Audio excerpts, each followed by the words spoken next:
Watch का नाम आते ही सबकी अपनी प्रेफरेंसेस आ जाती हैं। स्पोर्ट्स, क्रोनो और अब तो स्मार्ट वॉचेस भी लोगों की फेवरेट लिस्ट में है। लेकिन सारी वॉचेस का मेन काम तो टाइम बताना ही है। लेकिन एक वॉच दुनिया में ऐसी है जो क्या टाइम है वो नहीं बताती, बल्कि पहनने वाले का टाइम कैसा चल रहा है वो बताती है। टाइम देखने से शुरू हुई ये वॉचेस की कहानी अब स्टेटस सिंबल में बदल चुकी है और दुनिया में लग्जरी स्टेटस के नाम पर सबसे पहला नाम जो घड़ी का दिमाग में आता है वो है रोलेक्स। स्विट्जरलैंड को जिसने वॉचेस का किंग बना दिया और स्विस वॉचेस को जो है दुनिया में सबसे ज्यादा पॉपुलैरिटी दी वो है रोलेक्स। कैसे एक अनाथ लड़के ने दुनिया की सबसे बड़ी घड़ी कंपनी रोलेक्स की शुरुआत की और उसे इतने बड़े मुकाम पर पहुंचा दिया, यही कहानी आपको दुनियादारी में सुना रहा हूं। मैं हूं आरजे कार्तिक। रोलेक्स की कहानी की शुरुआत करते हैं जो पिछली एक सेंचुरी से, पिछली एक सदी से दुनिया भर के लोगों के लिए अमीरी का स्टेटस सिंबल बन चुकी है। रोलेक्स की बात यह है, खासियत कि हालात कैसे भी हों, मौसम कैसा भी हो, घड़ी पर असर नहीं पड़ता। रोलेक्स की घड़ियां जो हैं ये समंदर की गहराइयों से लेकर माउंट एवरेस्ट जैसी ऊंची चोटियों पर टेस्ट की गई हैं। बर्फ से लेकर हवा, रेसिंग ट्रैक से लेकर रेगिस्तान, हर टेस्ट में इनकी घड़ियां सटीक रही हैं। कंपनी हर साल 10 लाख घड़ियां बनाती हैं। रॉजर फेडरर से लेकर विराट कोहली तक इन घड़ियों के फैंस हैं। रोलेक्स कंपनी को शुरू करने के पीछे दो लोगों का नाम है, हेंस विल्सडॉर्फ और एल्फ्रेड डेविस। ज़्यादा भूमिका जो है वो हेंस विल्सडॉर्फ की रही है। हेंस विल्सडॉर्फ जिन्होंने पहले घड़ियों का काम सीखा, फिर 1905 में लंदन में अपनी कंपनी बनाई, फिर फर्स्ट वर्ल्ड वॉर के कारण लंदन छोड़कर जिनेवा चले गए और वहां रोलेक्स का हेडक्वार्टर जो है 1919 में स्विट्जरलैंड को बना दिया। रोलेक्स जो है दुनिया के सबसे प्रमुख लग्जरी ब्रांड्स में से एक है और ये ब्रांड जो है अपनी क्वालिटी के लिए जाना जाता है। कहा जाता है कि जिसके हाथ में रोलेक्स की घड़ी है वो अमीरों की कैटेगरी में आता है, उसका एक अलग ही रुतबा है। विल्सडॉर्फ और डेविस ने 1905 में जब इसकी स्थापना की थी तो शायद ही इनको पता था कि ये दुनिया में सबसे चहेता ब्रांड बन जाएगा। कंपनी की सोच से लेकर इसे आगे बढ़ाने में जो मेन रोल है वो हेंस विल्सडॉर्फ का रहा है, जो मैथ्स में और बाकी सब्जेक्ट्स में अच्छे थे। इससे उन्हें फॉरेन जाकर के काम करने में मदद मिली। 19 साल की उम्र में घड़ियों की दुनिया में उन्होंने कदम रखा। करियर की शुरुआत उन्होंने कुनो कॉर्टन नामक घड़ी बनाने वाली कंपनी से की और यहाँ इनका काम सिर्फ ये था कि घड़ियां सही समय बता रही कि नहीं ये चेक करना था। विल्सडॉर्फ ने यहीं से वॉचेस के बारे में डिटेल इन्फॉर्मेशन ली, इनके प्रोडक्शन के बारे में सीखा। 1903 में वो टाइम आया जब ये लंदन में थे और वहां इस कंपनी में जब ये काम कर रहे थे तो इन्हें पता नहीं था कि अपनी तकदीर लिखने जा रहे हैं। 1905 में इन्होंने दूसरों की नौकरी करने की जगह खुद का बिजनेस खड़ा करने के बारे में सोचा और इनके पास में घड़ियों की दुनिया के लिए सुनहरे फ्यूचर का एक ड्रीम था और इसके लिए इन्होंने चुना अपने दोस्त एल्फ्रेड डेविस को। और इसी साल इन्होंने मिलकर के कंपनी खोली जिसका नाम रखा विल्सडॉर्फ एंड डेविस कंपनी। यही कंपनी आगे चल के रोलेक्स नाम से जो है बड़ी फेमस हुई। हालांकि शुरुआत में विल्सडॉर्फ जो है सिर्फ वॉचेस बनाते थे, उनकी बनाई घड़ियां उनके या उनकी कंपनी के नाम से नहीं बिकती थी। शुरुआत में ये घड़ियों के पुर्जे बाहर से मंगवाते, फिर इन्हें जोड़ करके घड़ियां बनाते थे और फिर इन घड़ियों को जौहरियों के हाथ में जो है बेच देते थे। ऐसे में जो जौहरी थे विल्सडॉर्फ की बनाई घड़ियों को अपने नाम से ब्रांड करके बाजार में बेचते थे और ऐसा 3 साल तक चलता रहा। इसके बाद जब विल्सडॉर्फ को लगा कि बिजनेस चल पड़ा है, मुझे समझ आ चुकी है, तो ये बाजार में अपनी कंपनी के ब्रांड से जो है घड़ियां बेचने लगे। 1908 में विल्सडॉर्फ की कंपनी रजिस्टर हो गई। इसके बाद इन्होंने स्विट्जरलैंड में अपना नया ऑफिस खोला। 1919 में इन्हें अपना लंदन वाला ऑफिस बंद करना पड़ा क्योंकि फर्स्ट वर्ल्ड वॉर की वजह से इंग्लैंड सरकार ने टैक्सेस में बहुत बढ़ोतरी कर दी थी।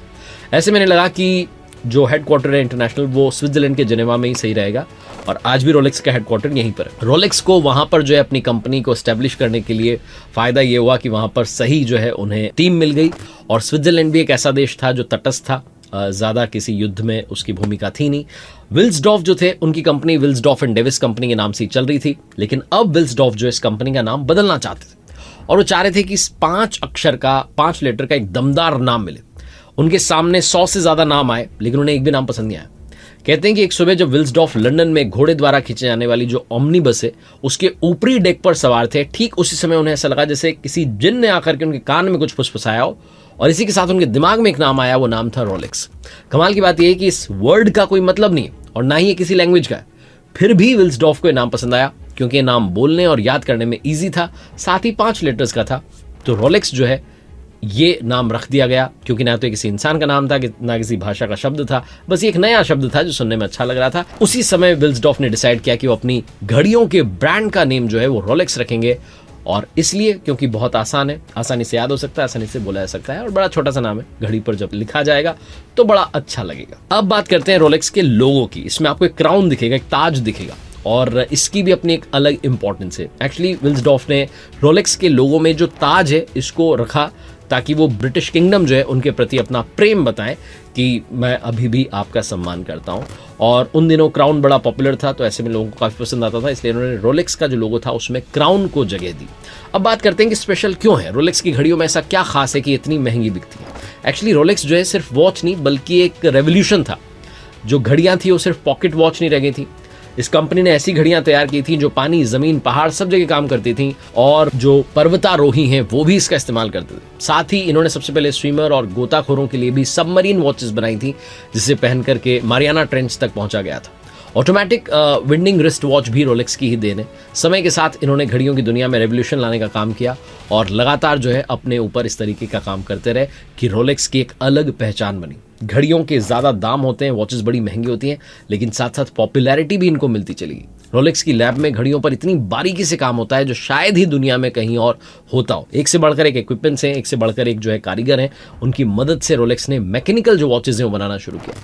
एक तरफ जहां बाजार में मिलने वाली आम घड़ियों में 316L स्टील का प्रयोग होता है, रोलेक्स जो अपनी घड़ियों के लिए 940L स्टील का जो है इस्तेमाल करता है। घड़ी का जो डायल है उसमें व्हाइट गोल्ड का इस्तेमाल होता है। इसके अलावा वॉच में जिन नंबर्स का इस्तेमाल किया जाता है वो स्पेशल कांच के प्लेटिनम से तैयार किए जाते हैं, और इसमें चीनी मिट्टी का भी जो है इस्तेमाल किया जाता है। यही कारण है कि रोलेक्स इतनी लोकप्रिय है, इतनी पॉपुलर है। साथ में इनके महंगे होने के पीछे का कारण है इनको बनाने का तरीका। दुनिया में जिस तरीके से मैंने बताया कि इनकी लैब में ही सबसे बारीकी से काम होता है, वो सिर्फ और सिर्फ रोलेक्स में ही होता है। जो इनका डायल है वो बड़ा स्पेशल है, जैसा मैं बता रहा था कि व्हाइट गोल्ड से बना होता है, नंबर्स बड़े स्पेशल होते हैं, और हर तरीके से हर एक बारीक जो है पॉइंट पर इन्होंने ध्यान रखा हुआ है। एक घड़ी बनाने वाली कंपनी में जो व्यक्ति सिर्फ ये देखा करता था कि घड़ियां जो है सही समय बता रही कि नहीं, उस व्यक्ति ने अपना ब्रांड बनाया, रोलेक्स ब्रांड, और आज हर साल 10 लाख जो है ये घड़ियां ये कंपनी जो है तैयार करती है। इसकी पॉपुलैरिटी का अंदाजा इसी बात से आप लगा सकते हैं कि Dwayne Johnson, Will Smith, Justin Bieber जैसी जो बड़ी सेलिब्रिटीज हैं उन्होंने भी इसको प्रमोट किया, इसके प्रमोशन में अपना कंट्रीब्यूशन दिया। 2021 में रोलेक्स ने $13 बिलियन का रेवेन्यू जो है वो हासिल किया था। 1970 के डेकेड की बात करते हैं। ये वो समय था जब अमेरिका के डॉलर से विश्वास डगमगा रहा था, दूसरी ओर जो कच्चा तेल था उससे भरोसा कम हो गया था। ये वो टाइम था जब लोगों ने रोलेक्स की वॉचेस को कमोडिटी के तौर पर देखना शुरू किया। मतलब अगर किसी के पास में रोलेक्स की वॉच है तो वो बहुत अमीर है, बहुत कमाल का इंसान है। जो डीलर्स थे वो स्विट्जरलैंड में रोलेक्स की घड़ियां खरीदते थे, इटली में जाकर बेच देते थे, और फिर इटली के लोग जो है लग्जरी वॉचेस पहन करके अमेरिका और दुनिया के दूसरे कोनों में जाते थे और वहां उसे कई गुना दामों पर बेच देते थे। कमोडिटी के तौर पर जो है इसको यूज किया गया। इसका अंदाजा आप इस बात से लगाएंगे कि हॉलीवुड के एक्टर पॉल न्यूमैन की एक रोलेक्स थी जो अक्टूबर 2017 में नीलाम की गई $17.8 मिलियन में। आज के हिसाब से बात करें तो ये वैल्यूएशन होता है 142 करोड़ रुपए। 1968 मॉडल की घड़ी उनकी वाइफ ने उन्हें तोहफे में दी थी और उन्होंने उसके पीछे ड्राइव मी केयरफुली उकेरा था। एक और बड़ा इंटरेस्टिंग फैक्ट आपको बताता हूँ, आपने जब भी रोलेक्स की वॉचेस को देखा होगा तो 10:10 के समय दिखाया जाता है पिक्चर्स में, आपने कहीं शोरूम में देखा होगा। ऐसा इसलिए क्योंकि शुरुआत में तो इन्होंने अपना टाइम जो है 8:20 पर सेट किया था, लेकिन फिर उन्होंने इसे बदल दिया क्योंकि उनको लगा कि 8:20 पर जो सुइयों की सिचुएशन है उससे एक दुखी चेहरा बनता है।